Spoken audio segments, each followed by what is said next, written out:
Hello friends, आपल्या सर्वांची आवडती मालिका तू ही रे माझा मितवा या मालिकेच्या आजच्या सोमवार 4 मेच्या एपिसोडमध्ये एकानंतर एक असे जबरदस्त ट्विस्ट आले आहेत ना, जे पाहून तुम्हाला खूप आनंद होईल. आजचा एपिसोड एक नंबर होता, खूप भारी होता. मग असं नेमकं घडलंय तरी काय? तर फ्रेंड्स, सगळ्यात आधी तर आजच्या एपिसोडमध्ये अर्णव ईश्वरी फॅब्रिकचं लॉन्चचा कार्यक्रम आपल्या घरातच करत होता. पण तरीसुद्धा आजी, अंजली, मामी कुणीही या कार्यक्रमाला यायला तयार नव्हतं. त्यामुळे अर्णवने अनाथ आश्रमातील मुलांना घरी बोलवलं आणि या मुलांनी घरात असा हैदोस घातला आणि सगळ्यात जास्त त्रास दिला मामीला. वल्लरीला चक्क खुर्ची खाली आणलं. त्यानंतर वल्लरीच्या अंगावर खोटा उंदीर सोडला. त्यामुळे वल्लरीची चांगली जिरली आहे आणि वल्लरीचे खूप हाल केले या पोरांनी. त्यानंतर या मुलांनी सगळ्या घरच्यांना मनवलं, त्यांना कार्यक्रमाला घेऊन आले. त्यामुळे ईश्वरी खूप खुश झाली आणि तिने चक्क सगळ्यांसमोर खुल्लमखुल्ला अर्णवच्या गालावर पप्पी दिली आहे. त्यामुळे अर्णवला सुद्धा जबर धक्का बसला. मग हे सगळं घडलं तरी कसं, हे जाणून घेण्यासाठी हा व्हिडिओ शेवटपर्यंत नक्की पहा. फ्रेंड्स, आजच्या एपिसोडच्या सुरुवातीलाच अर्णव दुःखी होऊन आपल्या घराबाहेर येतो आणि त्याला खूप टेन्शन आलेलं असतं की आता ईश्वरी फॅब्रिकच्या लॉन्चच्या कार्यक्रमाचं काय होणार. त्याला आठवतं की आजीने त्याला ठणकावून सांगितलंय, जर तू या फॅब्रिकचं नाव बदलणार नसशील तर आमचा सुद्धा निर्णय झालाय, आम्ही कुणीच या कार्यक्रमाला येणार नाही. हे सगळं आठवून अर्णवला खूप टेन्शन येतं आणि मग ईश्वरी काय बोलली हे त्याला आठवतं की जर घरचे या कार्यक्रमाला येणार नसतील तर मी सुद्धा येणार नाही. हे सुद्धा अर्णवला आठवतं. आता काय करावं हा प्रश्न अर्णवला पडतो. कार्यक्रम तर करायचा आहे, ईश्वरी फॅब्रिक लॉन्च करायचं आहे आणि ईश्वरी तर यायलाच हवी, त्यासाठी घरचे सगळे यायला हवे. मग काय करावं लागेल हाच विचार अर्णव करत असतो. तेवढ्यात त्याला एक आयडिया सुचते आणि अर्णव म्हणतो, मी सिंदोर, तुझी इच्छा पूर्ण होणार. या लॉन्चच्या कार्यक्रमाला सगळे येणार. आता पाहाच मी काय करतो ते. अर्णव खूप खुश होतो आणि मग दुसरा दिवस उजाडतो आणि आपला राजेश बाबू बँगलोरला जायला तयार झालेला असतो. अंजली त्याला थांबवते आणि म्हणते, अहो तुम्ही बँगलोरला जाताय, मग मला आणि कन्नूला सुद्धा बरोबर घेऊन जा ना. राजेशच्या पायाखालची जमीनच सरकते, कारण राजेश तेथे त्याच्या तिसऱ्या बायकोबरोबर मजा मारायला जातोय आणि पहिल्या बायकोला तर काही घेऊन जाऊ शकत नाही. त्यामुळे तो म्हणतो, अंजली मॅडम हे काय बोलताय तुम्ही? अहो तुम्ही आत्ताच आजारपणातून उठला आहात, त्यामुळे तुम्हाला तेथे मी नाही नेऊ शकत. अंजली म्हणते, पण मला येथे नाही राहायचंय, येथे तो ईश्वरी फॅब्रिकच्या लॉन्चचा कार्यक्रम आहे, मला येथे सगळं निगेटिव्ह वातावरण वाटतंय, मला तुमच्याबरोबर येऊ द्या ना. तर राजेश म्हणतो, मॅडम असं काय करताय, तेथे मला खूप काम असणार आहे, मी रात्रंदिवस कामात असेल आणि तुम्ही हॉटेलमध्ये बसून राहणार, त्यापेक्षा तुम्ही इथे घरती सगळ्यांबरोबर थांबा ना. तर अंजली म्हणते, अहो असं काय करताय, न्या ना. तर राजेश म्हणतो, अंजली मॅडम माझं ऐकून घ्या, आपण नंतर कधीतरी जाऊ, कारण आता कन्नूसुद्धा लहान आहे, कन्नूला वातावरण चेंज होईल, हवामान बदलेल तर तिलाही त्रास होऊ शकतो, तिचीही तब्येत बिघडेल, तुमचीही तब्येत ठीक नाही आहे, त्यामुळे तुम्ही येथेच थांबा. आणि अंजली नाराज होते आणि म्हणते, काय हो तुम्ही मला नेतच नाही आहे. तर राजेश म्हणतो, मी तर तुम्हाला म्हणतो तुम्ही या लॉन्चच्या कार्यक्रमाला जा, मनातले सगळे राग रुसवे सगळे दूर ठेवा आणि या कार्यक्रमाला जा. अंजली म्हणते, नाही मी जाणार नाही आहे, तुम्ही जा बँगलोरला. राजेश म्हणतो, ठीक आहे. राजेश अंजलीचा निरोप घेतो, अंजलीला बाय म्हणतो आणि आपल्या तिसऱ्या बायकोला भेटायला बँगलोरला निघून जातो. अंजली येथेच नाराज होऊन बसते आणि मग घरामध्ये ईश्वरी मामाला चहा आणून देते. मामा म्हणतो, मला चहाची खूप गरज होती. पण ईश्वरी त्याला विचारते, तुम्ही अर्णव सरांना पाहिलंय का? मामा सांगतो, नाही मी त्याला नाही पाहिलंय. ईश्वरी सांगते, कुठे गेले काय माहीत, सकाळपासून ते घरात नाही आहे, कुठे गेलेत काय कळतच नाही आहे. तर मामा म्हणतो, असं कसं झालं? मामाला दिसतं की ईश्वरी खूप टेन्शनमध्ये आहे आणि मामा हा सुद्धा विचार करत असतो की अर्णव कुठे गेला असेल. तर इकडे अर्णव हा चक्क अनाथ आश्रमात पोहोचलेला असतो, ज्या अनाथ आश्रमातील मुलांना काही दिवसांपूर्वी त्यांनी घरी आणलं होतं. तेथे ही मुलं तयार असतात. अर्णव या मुलांना म्हणतो, मला आहे ना तुमच्याकडे खूप महत्त्वाचं काम आहे, तुम्ही माझं काम कराल का? ही मुलं काहीच बोलत नाही. अर्णव त्यांना म्हणतो, तुम्हाला ते लाडू मिळतील जे आमच्या घरी मिळाले होते, तुम्हाला आवडतात ना ते? तर ही मुलं खूप खुश होतात आणि विचारतात, हो हो हो सांग काय काम करतंय, काय काम करतंय? तर अर्णव म्हणतो, चला माझ्याबरोबर आतमध्ये निवांत बसून बोलूया. आणि सगळी मुलं आतमध्ये जातात. तर इकडे मामा हा ईश्वरीला म्हणतो, ईश्वरी, मला आहे ना या सगळ्या गोष्टींचा खूप त्रास होतोय. घरातील कोणताही वाद बसून बोलून सामंजस्याने सोडवता येतो अशा विचाराचा मी आहे. असं एखाद्यावर बहिष्कार टाकणं, त्याला शिक्षा देणं, त्याला घरातील व्यक्ती न मानणं, त्याला त्याचे अधिकार न देणं, हे मला अतिशय चुकीचं वाटतंय आणि मला या कार्यक्रमाला यायचं आहे. पण आता तर ईश्वरी म्हणते, मामा मला माहिती आहे तुम्ही हे नाही सांगितलं असतं ना तरी मला माहीत होतं की तुम्ही आमच्याबद्दल चांगलाच विचार करता आणि जर तुम्ही या कार्यक्रमाला आला तर आजीला वाईट वाटेल, त्यांचं मन दुखावलं जाईल. त्यामुळे तुम्ही नाही आला तरी चालेल. मामा म्हणतो, आता एकच लास्ट होप आहे. ईश्वरी विचारते, कोणती? तर मामा सांगतो, अर्णव. आता अर्णवच काहीतरी करू शकतो, सगळ्यांना म्हणून या कार्यक्रमाला आणू शकतो. पण ईश्वरीला असं वाटतं की ते काही शक्य नाही आहे.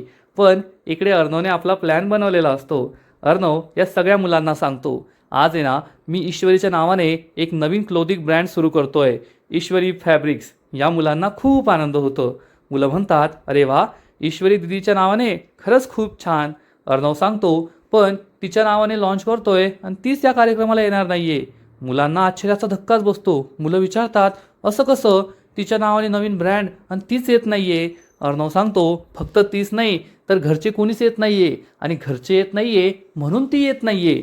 मुलं विचारतात, मग आम्ही काय करायचं? आणि मग अर्णव त्यांना आपला मास्टर प्लॅन सांगतो. आता अर्णव काय सांगतो हे तर आपलं ऐकायला येत नाही, पण मुलं मात्र खुश असतात. अर्णव त्यांना सांगतो, चला आता तुम्ही कपडे घालून या, तयार होऊन या, मी तुम्हाला घ्यायला गाडी पाठवतो. आणि अर्णव हा आपल्या घराकडे यायला निघतो. थोड्याच वेळात अर्णव घरी पोहोचतो. ईश्वरी अजून काही तयार झालेली नसते. अर्णव ईश्वरीला विचारतो, हे काय मिस इंदोर, आज ईश्वरी फॅब्रिकचं लॉन्च आहे आणि ईश्वरी अजून स्वतःच तयार झालेली नाही आहे. ईश्वरी अर्णवला ठणकावून सांगते, सर मी तुम्हाला सांगितलंय, जर घरचे या प्रोग्रामला येणार नसतील तर मी सुद्धा येणार नाही आहे. अर्णव ईश्वरीला सांगतो, सगळे घरचे या प्रोग्रामला येतील. ईश्वरी म्हणते, तशी तर काहीच लक्षणं दिसत नाही आहे, काहीच तयारी नाही आहे, मग घरचे सगळे कसे येतील? अर्णव ईश्वरीचा हात हातात घेतो आणि तिला वचन देतो, मी तुला वचन देतोय, सगळे घरचे या प्रोग्रामला येतील, त्यामुळे तू सुद्धा तयार हो, तू टेन्शन घेऊ नकोस, चल लवकर तयार हो. ईश्वरी म्हणते, कसं तयार होऊ? ही आपली रूम आहे, मी येथेच तयार होणार आणि तुम्ही येथे असल्यावर मी चेंज कसं करणार?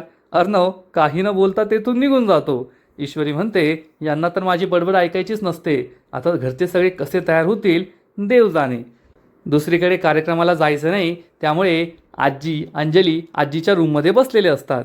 तेवढ्यात मामी रागारागाने रूममध्ये येते आणि म्हणते, पाहिलं का तुम्ही, हे सगळं त्या अर्णव आणि ईश्वरीने जाणून बुजून केलंय. त्यांना माहीत होतं आपण या कार्यक्रमाला येणार नाहीये, त्यामुळे अर्णवने जाणून बुजून इतका मोठा इव्हेंट आपल्या घरातच ठेवलाय. ईश्वरी फॅब्रिक्सचं लॉन्च आपल्या घरातच होणार आहे. नाहीतर अर्णव एखाद्या 5 स्टार हॉटेलमध्ये, एखाद्या मोठ्या हॉलमध्ये हा कार्यक्रम ठेवू शकत होता. पण फक्त आपल्याला खिजवण्यासाठी, आपल्याला राग यावा म्हणून अर्णवने हे सगळं केलंय. आजी आणि अंजली आणखीनच चिडतात. तेवढ्यात मामा तेथे येतो आणि म्हणतो, वा वल्लरी वा, खरंच एखाद्याच्या आनंदात दुःख कसं शोधायचं हे तुझ्याकडून शिकून घ्यायला हवं. तुला हे सगळं काही पटत नाहीये का? अर्णव आपल्याकडे आला होता, आपली समजूत घालत होता, पण आपणच त्याला नाही म्हटलो ना. मामी चिडून म्हणते, आले ईश्वरी आणि अर्णवचे वकील आले. तरी मी म्हटलं, अजून एखादा वकिली मुद्दा कसा आला नाही? तर मामा म्हणतो, वकिली नाही करत आहे मी, जे खरं आहे ना तेच सांगतोय. आणि या दोघांमध्येच भांडण सुरू होतं. मामी ही मामाला सुद्धा तेथेच बसून घेते आणि म्हणते, आम्ही तर कुणीच जाणार नाही, पण तुम्ही सुद्धा बाहेर जायचं नाहीये, आपण आता घरातच थांबायचं आहे. आजी म्हणते, हो, आता जोपर्यंत हा सोहळा संपत नाही तोपर्यंत आपण याच खोलीत बसून राहायचं, मी येथेच बसून राहणार आहे. अंजली सुद्धा म्हणते, हो, मी सुद्धा येथेच बसून राहणार आहे. मामा विचारतो, पण या रूममध्ये का? तर अंजली सांगते, कारण हॉलपासून ही रूम सगळ्यात जास्त लांब आहे आणि ही रूम सगळ्यात जास्त लांब आहे म्हणून बाहेरचा गोंगाट आवाज येथे काही येत नाहीये. आपण जर बाहेर गेलो ना तर मीडियावाले आहेतच, लगेच 10 प्रश्न विचारतील, त्यामुळे मी तर येथेच बसून राहणार आहे. मामी म्हणते, हो, मी सुद्धा येथेच बसून राहणार आहे, तुम्ही सुद्धा येथेच बसून राहायचं. मामी विचारते, आपला आकाश कुठे आहे? तर मामा सांगतो, तो गेलाय बाहेर ईश्वरीच्या आईला आणि नम्रताला आणायला. मामीला मोठा धक्काच बसतो. मामी चिडून म्हणते, वा रे वा, म्हणजे त्या नम्रताने ना लग्नाआधीच आपल्या मुलाचं पायपुसणं करून टाकलंय. मामा चिडून म्हणतो, बस झालं वल्लरी, काय बोलतेस तू? आपल्या मुलाबद्दल तसं बोलतीये, तुला काही वाटत नाही का? आणि कमीत कमी ड्रायव्हर तरी म्हणायचं. सगळेजण हसू लागतात. मामी चिडून म्हणते, अहो स्वतःच्या मुलाबद्दल काय बोलताय तुमचं तुम्हाला कळतंय का? म्हणजे ही पाय पुसणं म्हणाल त्याला काय प्रॉब्लेम नाही आहे, ड्रायव्हर म्हटल्यावर तिला जास्त राग आलाय. आजी आणि अंजलीचं तोंड सुकलेलंच असतं. त्यांना काही या कार्यक्रमाला जायचं नसतं आणि मामा मामीची भांडणं सुरूच असतात. तर दुसरीकडे अर्णवच्या घरीच हॉलमध्ये ईश्वरी फॅब्रिकच्या लॉन्चच्या कार्यक्रमाची सगळी तयारी झालेली असते. सगळे मीडियाचे लोक आलेले असतात, पाहुणे मंडळी जमलेले असतात, खूप सुंदर सजावट केलेली असते. आणि तेवढ्यात ईश्वरी एक सुंदर रंगाची साडी नेसून तेथे येते. ईश्वरी खूपच छान दिसत असते. अर्णव तेथे पोहोचतो आणि मग सगळे पत्रकार त्याला प्रश्न विचारतात. अर्णव सर, आज तुम्ही घरीच हा इव्हेंट का ठेवला आहे? सगळी तयारी छान झाली आहे, पण याआधीचे तुमचे सगळे इव्हेंट हे 5 स्टार हॉटेलमध्ये व्हायचे, मग आज घरी का? अर्णव त्यांना सांगतो, त्याचंसुद्धा एक महत्त्वाचं कारण आहे, ते तुम्हाला लवकरच कळेल. आणि मग हे पत्रकार विचारतात, पण घरातील कुणीच का दिसत नाही आहे? तुमचे फॅमिली मेंबर वगैरे, काही फॅमिली डिस्प्यूट आहे का? त्यामुळे असं काही झालं आहे का? अर्णव म्हणतो, नाही नाही, तसं काही नाही आहे. सगळे घरचे हे थोड्याच वेळात येतील. तेवढ्यात अर्णवला एक फोन येतो आणि अर्णव फोनवर बोलायला बाजूला जातो. हे पत्रकार शिर्केला विचारतात, शिर्के सर, खरंच काही फॅमिली प्रॉब्लेम आहे का? म्हणून कुणीच आलेलं नाही आहे, फक्त अर्णव सर आणि ईश्वरी मॅडमच दिसत आहे. शिर्के सांगतो, असं काहीच नाही आहे. अर्णव सर म्हणाले ना, सगळे कुटुंबीय आत्ता येत असतील, तुम्ही उगाचच काही चुकीच्या न्यूज पसरू नका. हे पत्रकार मात्र एकमेकांमध्ये खुसरपुसर करतच असतात. ईश्वरी आणि अर्णव हे सगळं पाहतात. अर्णव ईश्वरीजवळ येतो. ईश्वरी म्हणते, सर मी तर रेडी होऊन आले, पण अजून घरचं कुणीच आलं नाही आहे आणि तुम्ही पाहिलं ना, सगळे त्याबद्दलच चर्चा करताय. घरचे नाही आले तर काय होईल?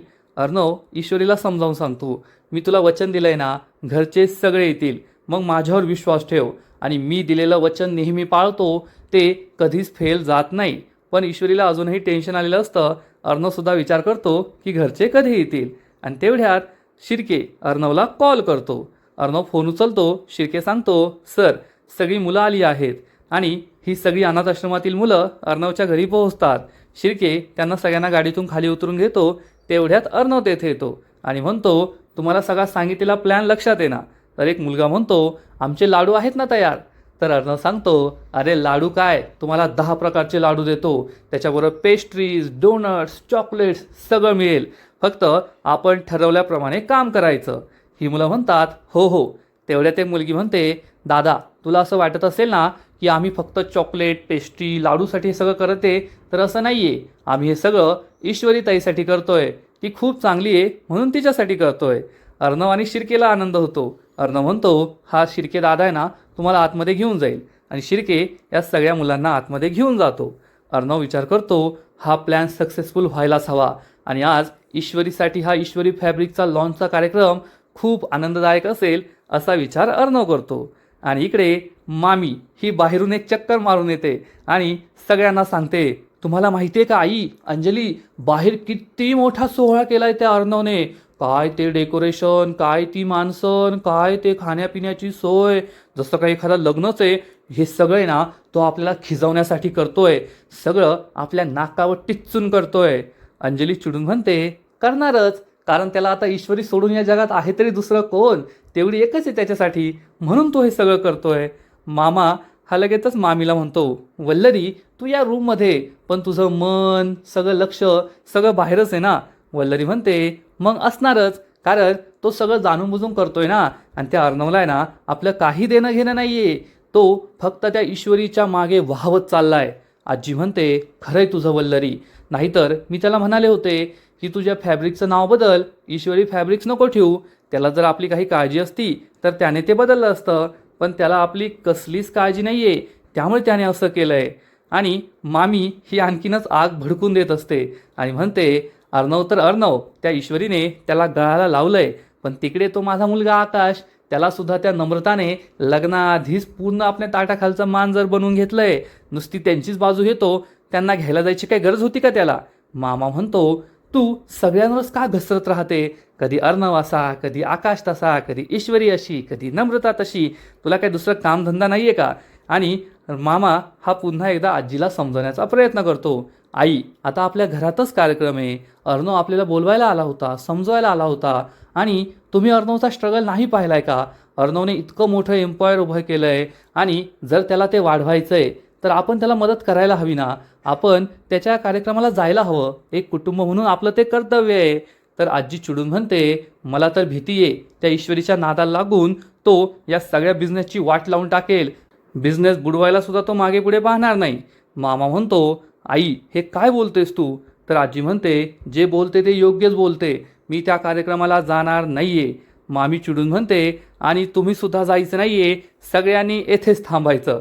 मामाचा नाईलाज होतो. यांना समजून काय फायदा नाहीये हे त्याच्या लक्षात येतं. आणि इकडे आकाश हा नम्रता आणि सुप्रियाला घ्यायला त्यांच्या घरी जात असतो. पण आता गर्लफ्रेंडला भेटायला जायचं आहे, त्यामुळे तो गाडी रस्त्यात थांबवतो आणि एका फुलावाल्याकडून मस्त बुके घेत असतो. पण तेवढ्यात आपला सायको शुब्बू तेथे पोहोचतो. शुब्बू मोटरसायकलवर असतो, याने हेल्मेट घातलेलं असतं. आणि शुब्बू विचार करतो, ए आकाश पाटील, तुला काय वाटलं तू माझ्या नमी ढमीला फुलं देशील आणि तिला आपल्याबरोबर घेऊन जाशील. मी हे होऊ देणार नाहीये. आता नमीला फुलं द्यायला तू शुद्धीत तर राहायला पाहिजे ना. पहा मी आता काय करतो ते. आकाश एक सुंदर फुलांचा बुके घेतो, खुश होतो आणि पैसे देऊन आपल्या गाडीकडे जात असतो. तर हा सायको शुब्बू त्याच्याकडे पाहून म्हणतो, तुला माझ्या नमीला फुलं द्यायची आहे ना. अरे माझी नमीच एक फूल आहे आणि तुझ्यासारखा भुंगा तिच्या आजूबाजूला फिरतोय. आता तुला कसा चिरडतो ना ते तू पाहाच. आणि हा शुब्बू हेल्मेट घालतो, तोंडाला मास्क लावतो आणि आकाच्या दिशेने येत असतो.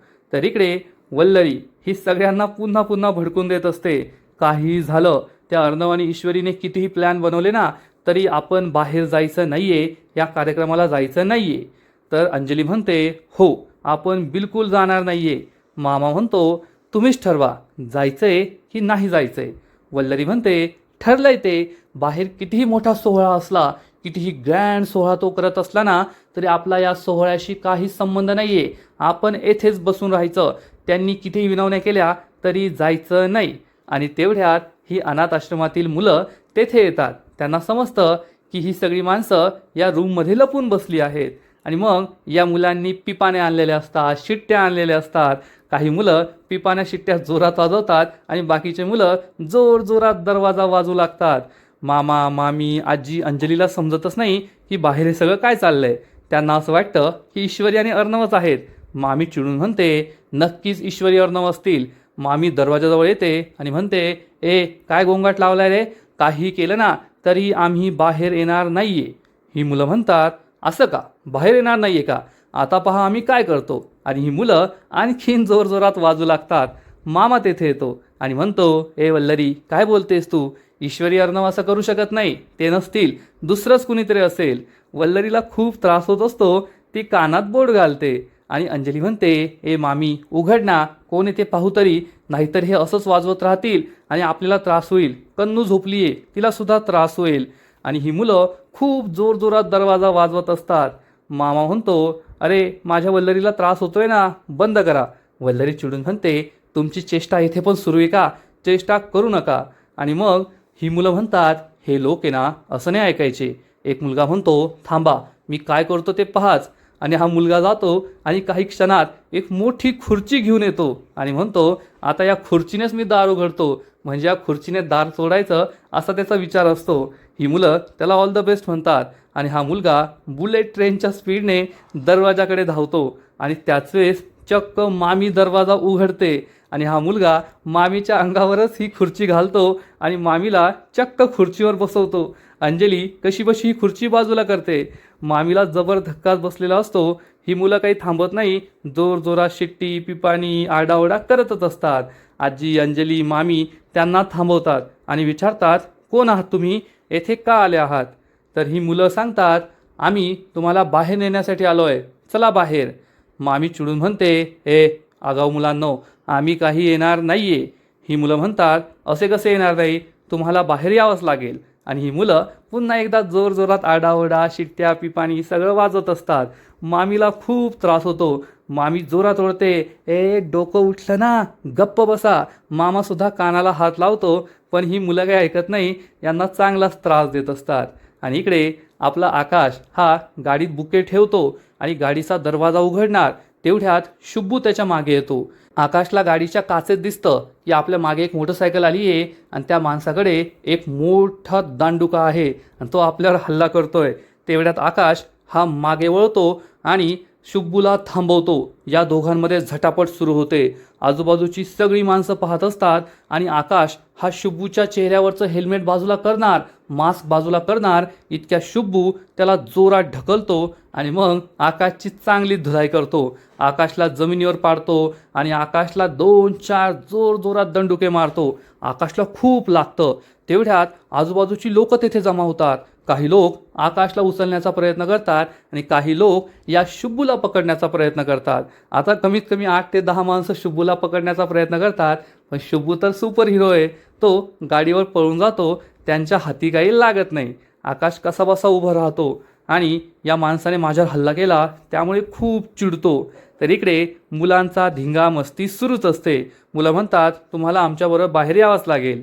आणि वल्लरी विचार करते नाही नाही, मी बाहेर नाही जाऊ शकत, कारण सुप्रिया आणि नम्रतासुद्धा कार्यक्रमाला येणार आहेत आणि जर सुप्रियाने मला पाहिलं तर मग सगळं संपलं. मी या मुलांचा हट्ट नाही ऐकून घेऊ शकत. असं म्हणून वल्लरी या मुलांवर चक्क हात उचलते. मामा तिला थांबवतो आणि म्हणतो काय करतेस, लहान मुलं आहेत ती. आणि मामा या मुलांना सांगतो अरे या काकू खूप डेंजर आहे बरं का, हातात जे येईल ना ते फेकून मारतात. मुलं हसू लागतात. मामी चिडून म्हणते ओ काय घरचे पाहत नाही, बाहेरचे पाहत नाही, नुसतं तोंडसूक घेतात माझ्यावर. मामा म्हणतो आता पा माझ्यावर चिडल्या, आता माझं काही खरं नाही, आता मी फटकेच खाणार. आजी चिडून म्हणते काय अविनाश, लहान मुलांसमोर हे काय बोलतोय. आणि मामी चिडून म्हणते कसली लहान मुलं, वांड आहेत वांड, एकदम आगाऊ कार्टी आहेत, यांचं काही ऐकायचं नाहीये. ही मुलं म्हणतात असं का, आता आमचं काही ऐकायचं नाही का. आणि हा मुलगा चक्क एक उंदीर वल्लरीच्या अंगावर फेकून देतो आणि वल्लरी ही जोरजोरात आरडाओरडा करते, नाचूच लागते. अंजलीला समजतं की हा खोटा उंदीर आहे. अंजली हा उंदीर उचलते तर मामी आणखीनच जोरात ओरडते. अंजली तिला सांगते अगं खोटा उंदीर आहे, खरा उंदीर नाही आहे. तेव्हा कुठे मामी शांत होते. ही मुलं हसत असतात. त्यामुळे वल्लरी त्यांच्यावर खूप चिडते. ही मुलं म्हणतात आत्ता तर फक्त उंदीर बाहेर काढलाय, तुम्ही जर बाहेर निघाले नाही ना तर अजून काय काय येतं ते पहा. पण मामी म्हणते आम्ही बाहेर नाही येणार. ही मुलं काही ऐकत नाही आणि पुन्हा एकदा आरडाओरडा सुरू करतात. त्यामुळे मामी, अंजली, आजी यांना भलताच त्रास होतो. ते त्यांना शांत करण्याचा प्रयत्न करतात पण मुलं काही ऐकत नाही. आणि इकडे सुप्रिया आणि नम्रता ईश्वरी फॅब्रिकच्या लॉन्चच्या कार्यक्रमाबद्दल बोलत असतात. सुप्रिया नम्रताला म्हणते तसं तर अर्णव आपला खूप चिडका वाटतो, पण त्याचं ईश्वरीवर किती प्रेम आहे पाहिलंच ना. ईश्वरीसाठी नवीन क्लोदिंग ब्रँड तो सुरू करतोय. नम्रता म्हणते हो खरं आहे. खरं सांगायचं नाही तर ते दोघे ना एकमेकांपासून पूर्णपणे वेगळे आहेत. स्वभाव वेगळे, वागणं बोलणं वेगळं, पण त्या दोघांचं एकमेकांवर खूप प्रेम आहे. दोघे मेड फॉर इच अदर आहेत. सुप्रिया म्हणते बस झाल्या गप्पा, चला आकाश येत असतील, आपल्याला आवरावं लागेल. या दोघी आवरायला जात असतात. तेवढ्यात आकाश हा तुटलेल्या फुटलेल्या अवस्थेत तेथे पोहोचतो. नम्रताला आवाज देतो आणि त्याची ही अवस्था पाहून नम्रता आणि सुप्रिया खूप घाबरतात. आकाश पुढे येतो. त्या दोघी त्याला खाली बसवतात आणि विचारतात काय झालं. आकाश सांगतो मी तुम्हाला दोघींना घ्यायला येत होतो तेव्हा कुणीतरी माझ्यावर हल्ला केला, मला मारलं आणि तो झालेला सगळा प्रकार सांगतो. नम्रता आणि सुप्रियाला मोठा धक्काच बसतो. या दोघी आकाशच्या जवळ येतात तर आकाशला खूप लागलेलं असतं. त्याला साधा पाण्याचा ग्लाससुद्धा हातात घेता येत नाही. सुप्रिया सांगते त्यांना मलमपट्टी करावी लागेल, मी हळद गरम करून आणते, तोपर्यंत तू त्यांना पाणी दे. आणि नम्रता आकाशला पाणी पाजते. विचारते सर तुम्हाला काय वाटतं हे सगळं कुणी केलं असेल. आकाश सांगतो मी सुद्धा त्याचाच विचार करतोय पण काही कळतच नाहीये. आणि इकडे ईश्वरी फॅब्रिकच्या लॉन्चच्या कार्यक्रमाला सगळी पाहुणे मंडळी जमलेली असतात. शिर्के येऊन सांगतो सर सगळे विचारताय की फॅमिली मेंबर्स कुठे आहेत. तर अर्णव चिडून म्हणतो मग त्यांना सांगा हा फॅमिली फंक्शन नाही आहे, तर ईश्वरी फॅब्रिकचा लॉन्चचा कार्यक्रम आहे, फॅमिली आली पाहिजे असं कंपल्शन नसतं. शिर्के म्हणतो ठीक आहे. शिर्के तेथून जातो. तेव्हा ईश्वरी म्हणते सर हे सगळं काय, तुम्ही तर म्हणाला होतात ना की घरचे सगळे येतील, पण कोणीच आलेलं नाही आहे. ईश्वरीला अर्णव समजावून सांगतो तू माझ्यावर विश्वास ठेव, सगळे येतील. पण अर्णवला सुद्धा टेन्शन असतं. ईश्वरी तर तोंड सोडूनच बसते की सगळे अजून आलेले नाही आहे. आणि आजचा एपिसोड येथेच संपतो. फ्रेंड्स तूही रे माझा मितवा या मालिकेचा आजचा एपिसोड खरंच खूप भारी होता, खूप इंटरेस्टिंग होता. मुलांनी जी काही वल्लरीची जिरवली आहे ते पाहायला खूप मजा आली. जे ईश्वरी आणि अर्णवला जमलं नाही ते या लहान मुलांनी करून दाखवलं, एवढं मात्र खरं. आजचा एपिसोड तर भारी होता, पण तू ही रे माझा मितवा या मालिकेचा पुढील एपिसोड आणखीन भारी असणारे, आणखीन मोठा ट्विस्ट या मालिकेत येणारे. मग नेमकं घडणार तरी काय? तर पुढील एपिसोडमध्ये आपण पाहू की आजी या मुलांना ठणकावून सांगेल आम्ही या कार्यक्रमाला येणार नाही. आणि इकडे सगळे पत्रकार ईश्वरी आणि अर्णवला जाब विचारतील की तुमचे घरचे या कार्यक्रमाला का नाही आले. अर्णवकडे आणि ईश्वरीकडे या प्रश्नाचं उत्तर नसेल आणि मग ही मुलं असा काहीतरी चमत्कार करणार की सगळे घरचे या कार्यक्रमाला पोहोचतील. ते पाहून ईश्वरी आणि अर्णवला खूप आनंद होईल. ईश्वरी फॅब्रिकच्या लॉन्चचा कार्यक्रम होणार आणि मग त्यानंतर ईश्वरी अर्णववर खूप खुश होईल आणि म्हणेल सर मला इतका आनंद झाला आहे काय सांगू तुम्हाला. आणि ती चक्क अर्णवच्या गालावर पप्पी देणार.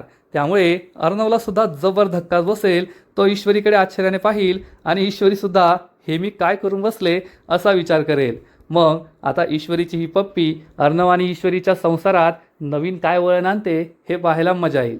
तर फ्रेंड्स, तुम्हालासुद्धा तू ही रे माझा मितवा ही मालिका आवडते का? आजचा एपिसोड आवडला का? नक्कीच कमेंट करून सांगा. आणि या मालिकेचे असेच नवीन नवीन एपिसोड, नवीन नवीन अपडेट सर्वात आधी पाहण्यासाठी व्हिडिओला लाईक करा, शेअर करा, चॅनलला सबस्क्राईब करून बेल आयकॉनवर क्लिक करा. म्हणजे या मालिकेचे नवीन नवीन एपिसोड तुम्हाला सर्वात आधी पाहायला मिळतील. खूप खूप खूप धन्यवाद.